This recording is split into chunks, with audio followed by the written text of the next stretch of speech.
Hello दोस्तों, मैं Santosh Kumar Ojha from Ojha classes लेकर के आया हूँ एक मज़ेदार वीडियो जिसमें से कोहलबर्ग का सिद्धांत, नैतिक विकास सिद्धांत इसका कहते हैं। आप चुटकी में अगर आप अंत तक वीडियो को बने रहेंगे तो सारे कंसेप्ट को आप तुरंत से याद कर लेंगे। तो इसे कोहलबर्ग को पढ़ने से पहले मैंने क्या किया है, आप लोगों को समझाने का एक तरीका ईजाद किया है। जैसे अभी मान लीजिए हम लोग सभी लोग बीएड कर लिए और बीएड करने के बाद हमारे मन में ये आता है कि सरकारी नौकरी होगी और सरकारी नौकरी नहीं होगी तो हम बिजनेस करेंगे। अब मन में तर्क आया कि भाई बिजनेस क्यों करने का मन आ गया, तो ये बात रहा कि समाज क्या कहेगा अगर हम सक्सेस बिजनेसमैन नहीं बन पाए या हम सरकारी नौकरी नहीं ले पाए। तो ये जो क्षमता आ गई हमारे अंदर और समाज का जो डर रहा कि अच्छा क्या हुआ बुरा क्या होगा, और तो ये नैतिकता की भावना आ गई। अब हमारा तर्क आ गया कि हमें सरकारी नौकरी लेना है। ये एक तार्किक है। सरकारी नौकरी जैसे ही हम लेंगे कि हमें शुरू से लेके अंत तक हम पढ़े तो हमें तो सरकारी नौकरी लेना है, 2 साल हम और मेहनत कर लेते हैं। तो ये मन में एक तर्क आया, तो इसे जो तर्क आया तो ये नैतिक तर्क कहलाया। अब एक और शब्द आता है नैतिक बुद्धि। तो दोस्तों इसके आगे हम जानते हैं कि नैतिक बुद्धि होती क्या है। सपोज आप इस फिगर को आप देख रहे हैं।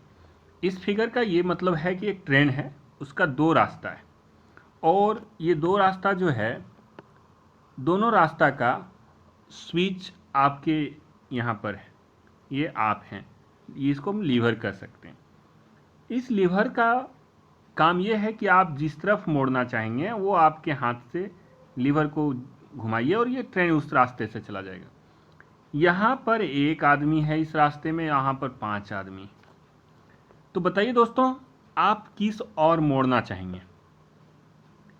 जाहिर सी बात है आप इस और मोड़ना चाहेंगे और आपका जो तर्क होगा कि भाई हम 5 आदमी का तो जान ले नहीं सकते, 5 आदमी का जान नहीं लेने से अच्छा है एक आदमी का जान चला जाए और 5 आदमी बच जाए।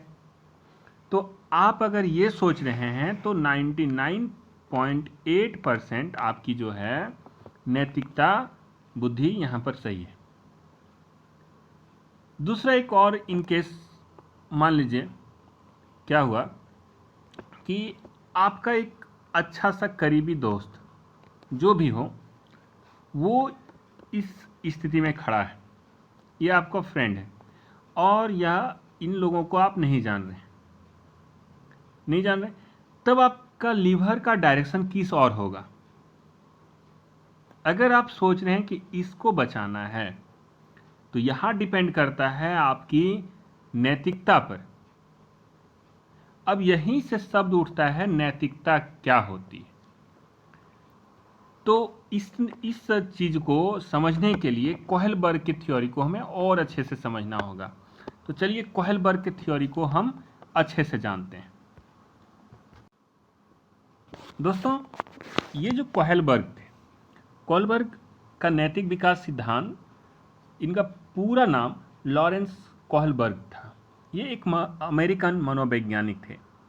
जैसे पियाजे थे स्विट्जरलैंड के, ठीक उसी तरह से लॉरेंस कोहलबर्ग भी अमेरिकन मनोवैज्ञानिक थे।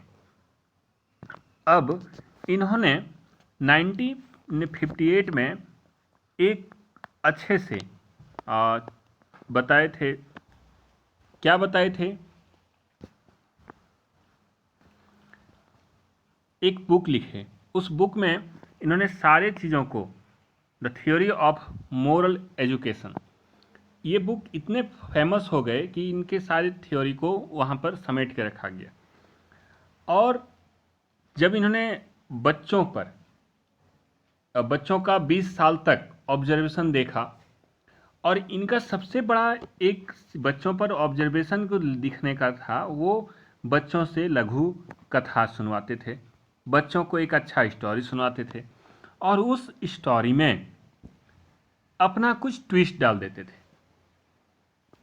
और ये ट्विस्ट इस तरह से डालते थे कि उससे पूछते थे कि बच्चों अगर आप इस सिचुएशन में होते तो क्या होते, आप ये यहाँ पर होते तो क्या होते। सपोज इन्होंने एक हिंज थ्योरी दिया था, इन्होंने हिंज तो थ्योरी दिया, वहाँ पर आप समझ सकते हैं कि हिंज एक यूरोप के आदमी थे। हिंज जो साहब थे वो समझ सकते हैं उनके वाइफ बीमार थी, और बीमार थी, उनको दवाई की सख्त ज़रूरत पड़ गया। डॉक्टर साहब ने बोला कि भाई तुम ऐसा करो, ये दवाई जो है जा करके केमिस्ट के पास से ले लो। अब ये दौड़ा दौड़ा केमिस्ट के पास गया।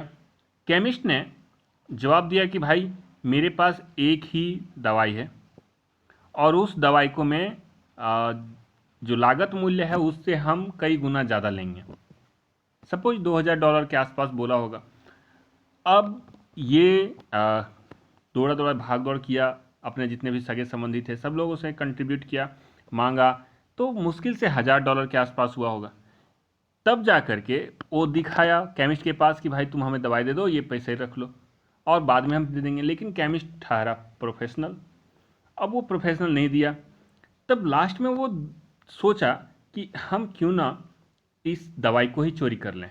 फाइनली वो चोरी भी कर लेता है। अब कहानी को कोहलबर्ग साहब ने बंद कर दिया। बच्चों से पूछा कि भाई बताओ, अगर तुम इस सिचुएशन में क्या हिंज जो थे वो सही किए या गलत किए। नैतिकता के आधार पर किसी ने कहा सही किए, किसी ने कहा गलत किया, किसी ने कहा कि ठीक है जो किया किया, अब उनको जेल चले जाना चाहिए, पुलिस अरेस्ट कर लेनी चाहिए था, अपने आप को सरेंडर कर जाने से। तो बच्चों का नैतिकता के आधार पर इन्होंने जो जिस तरह से जवाब दिया उस तरह से उन लोगों का एक्सेप्ट किया। तो अब जो है हम बता रहे हैं कि भाई हमें पढ़ना है कोहलबर्ग के थ्योरी। उस थ्योरी का हम लोगों ने कितने पार्ट्स में बांटा कोहलबर्ग साहब ने? 3 स्टेज में। अब इन जो 3 स्टेज का था उनको सब स्टेजेज माना, सबका 3 स्टेज का 2-2 सब स्टेजेज, तो टोटल कितने हो गए? 6। याद रखेंगे 6 स्टेजेस। अब इनका बन गया 6।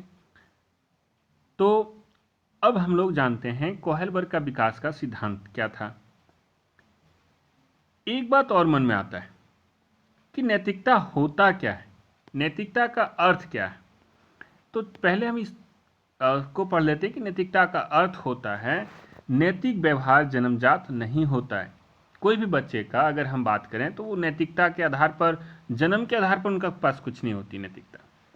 इसे सामाजिक परिवेश से सीखना होता है या अर्जित करना होता है। समाज में वो जैसा देखा, जैसे सीखा वैसे हो गया। और सर्वप्रथम बालक का अनौपचारिक रूप से अपने आसपास तथा स्कूल में नैतिक विकास होता है। बच्चे अगर स्कूल गए, समाज में रहे, तो छोटे छोटे बच्चे उनमें अनौपचारिक रूप से उनके आसपास नैतिकता का विकास हो जाता है।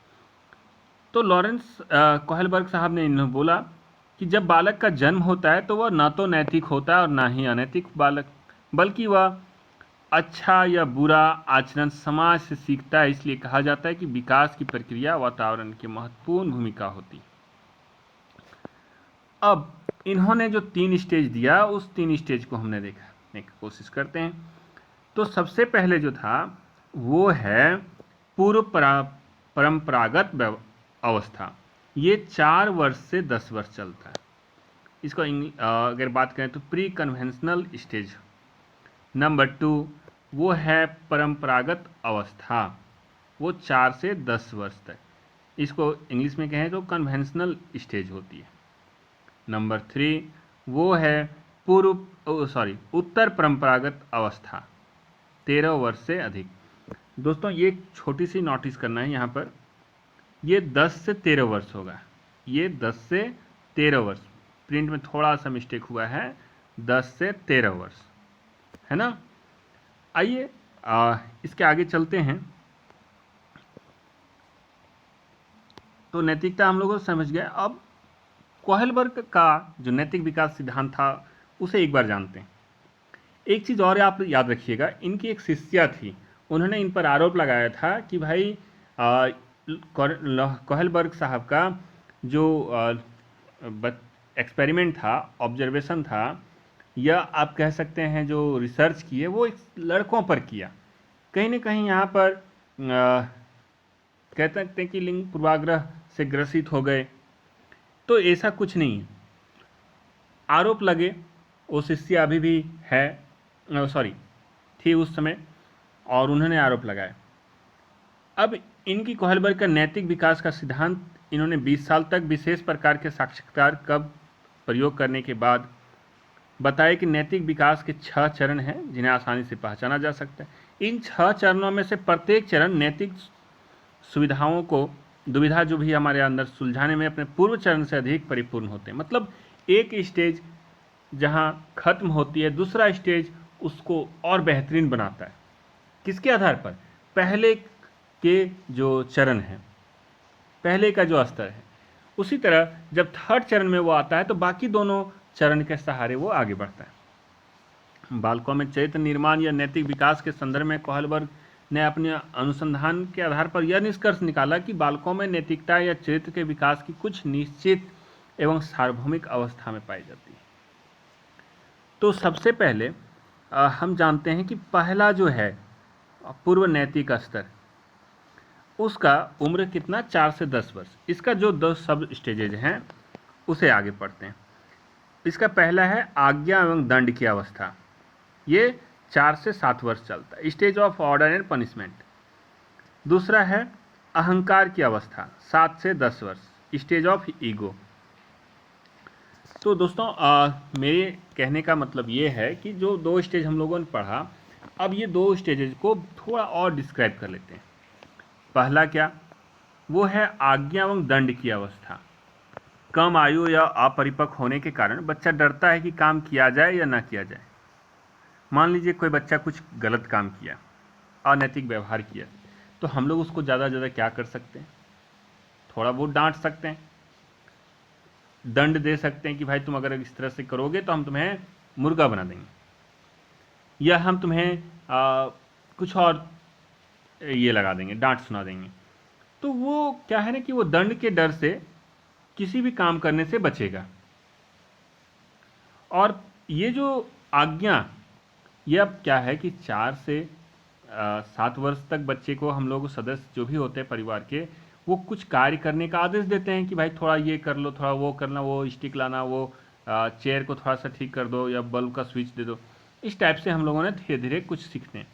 अब दंड की एक और परिभाषा या उदाहरण आप समझ सकते हैं कि जब बच्चा मोंटेसरी स्कूल में जाते तो हम लोग बोलते क्या, भाई बाल में कंघी करना, नाखून कटवा के आना, तो ये अगर नहीं करोगे तो हम तुम्हें डांट देंगे, पनिश कर देंगे।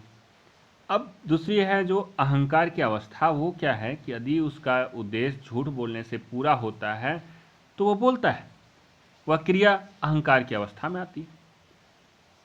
अब एक चीज आप समझ सकते हैं,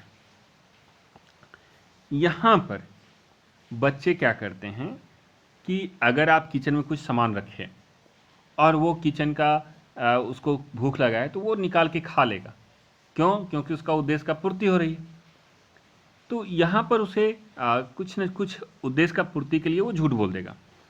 इसे एक और चीज़ आप याद रख सकते हैं इस टाइप से कि यहाँ पर अदला बदली की भी बात होती है। अगर आप उसे 10 रुपया देते हैं तो वो ये बोलेगा कि हम तभी काम कुछ करेंगे जब आप हमें इसके बदले में कुछ देंगे, है ना, कुछ हमें देंगे। जिससे 10 रुपये का सामान लाने दिए, 2 रुपये का टॉफ़ी खिलाना होगा। तो ये अदला बदली का भावना है ना। तो इसी को अहंकार की अवस्था कहते हैं। अब आगे बढ़ते हैं। नंबर 2 जो है परंपरागत नैतिक स्तर, वो 10 से 13 वर्ष के लिए, इसकी भी 2 अवस्था आती है। पहले है प्रशंसा की अवस्था, दूसरा है सामाजिक व्यवस्था के प्रति सम्मान की अवस्था। प्रशंसा की अवस्था में, इस अवस्था में बच्चा जो भी करता है वह दूसरे लोगों के द्वारा उसकी प्रशंसा करने के लिए करता है। दूसरी ओर समाज के सदस्य जो हैं बच्चों से विशेष अपेक्षा करने लगते हैं, तो समाज उन्हें स्वीकृति मिलने लगते हैं। अगर कोई बच्चा कुछ किया तो हम उसे शाबाशी देते कि नहीं देते हैं, और वो शाबाशी को देख करके वो बच्चा और अच्छा कुछ करने लगता है। जैसे हम लोग उसको कह सकते हैं गुड बॉय, है ना। तो वो बच्चा क्या करता है और अच्छा करेगा। एक गिलास पानी मंगवाना हो तो हम उसे बोलते तुम बहुत अच्छे लड़के हो, है ना, तुम थोड़ा सा ये कर दो। इस अवस्था में बच्चे उन्हें व्यवहारों को उचित या नैतिक मानते हैं, जिसके लिए वे परिवार, स्कूल, पड़ोस, मित्रों से प्रशंसा प्राप्त करते हैं, है ना।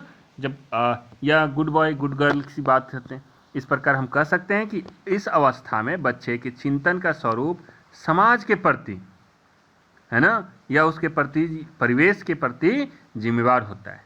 किस लिए? प्रशंसा पाने के लिए। अब देखिए दूसरा बात, एक और चीज़ आगे बढ़ते हैं।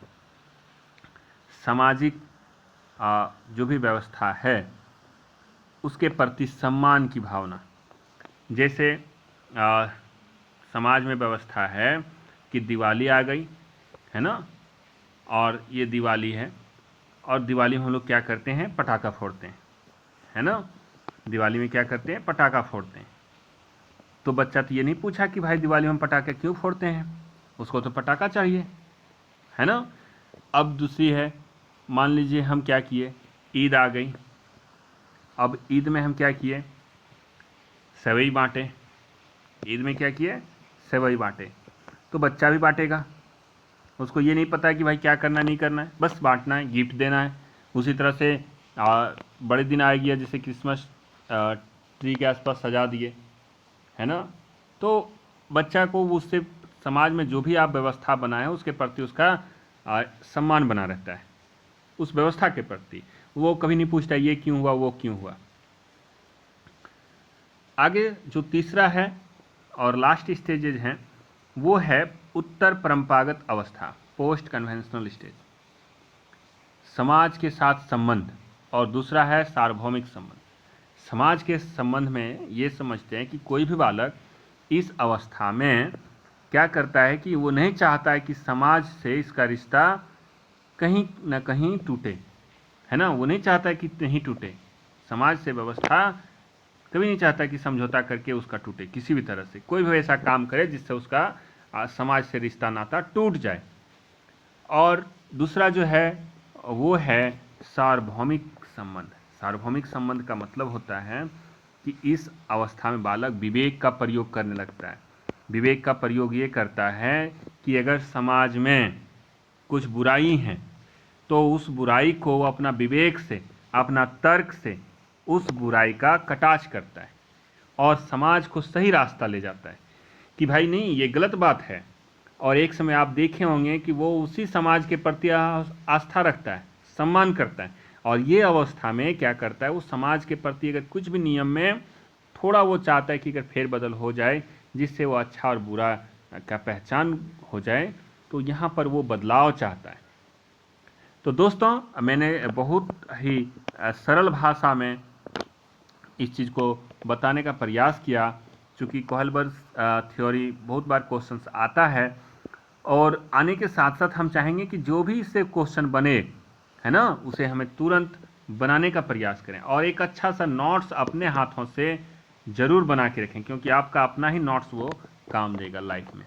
थैंक यू लास्ट तक बने रहने के लिए।